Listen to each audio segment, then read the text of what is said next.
আসসালামু আলাইকুম প্রিয় প্রবাসীরা। সৌদি আরবে থাকা দুইটি শহরের প্রবাসীদের জন্য আজকে নিয়ে এসেছি একদম নতুন ও আনন্দের খবর। বাংলাদেশ এম্বাসি রিয়াদ এবং জেদ্দা কনসুলেট জেদ্দা এই দুই প্রতিষ্ঠান এবার দুইটি শহরের প্রবাসীদের জন্য বিশাল বড় দুইটি সুখবর ঘোষণা করেছে। জি, আপনারা অনেকেই জানেন, যখনই রিয়াদ দূতাবাস বা জেদ্দা কনসুলেটের টিম কোনো শহরে যায়, তখন তারা বিশেষ সেবা দিয়ে থাকেন প্রবাসীদের জন্য। তো আজকের এই ভিডিওতে আমরা বিস্তারিত জানিয়ে দেব কোন দুইটি শহরে তারা এবার আসছেন এবং কি কি সেবা আপনাদের জন্য নিয়ে আসছেন। প্রথমে বলি জেদ্দা কনসুলেটের টিম সম্পর্কে। তারা এবার আসছেন মদিনায়। যারা মদিনা বা আশেপাশে থাকেন তারা শুনে রাখুন, এই অক্টোবর মাসের ১০ তারিখ এবং ১১ তারিখ অর্থাৎ শুক্রবার ও শনিবার সকাল ৮টা থেকে বিকাল ৫টা পর্যন্ত তারা মদিনায় অবস্থান করবেন।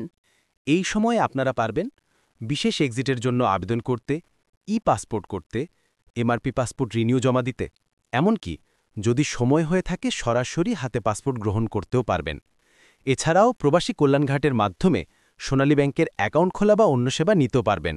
মদিনায় তারা অবস্থান করবেন তান আল ফেরদাউস বিল্ডিংয়ে, কিং ফাহাদ রোডে, হারাম শরীফ থেকে উহুদ পাহাড়ের পথে টপ 10 মার্কেটের বিপরীত পাশে। মদিনায় যারা আছেন তারা নিশ্চয়ই টপ 10 মার্কেটের অবস্থান জানেন, ওখানেই হবে এই সেবা কার্যক্রম।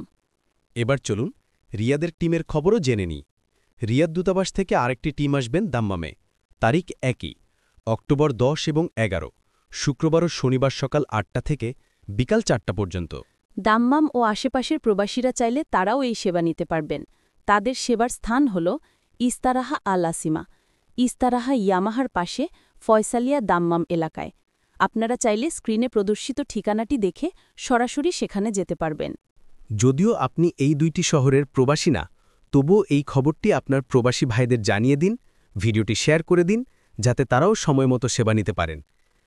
ভালো থাকুন, সুস্থ থাকুন, দূরপ্রবাসের সঙ্গে থাকুন। আল্লাহ হাফিজ, আসসালামু আলাইকুম।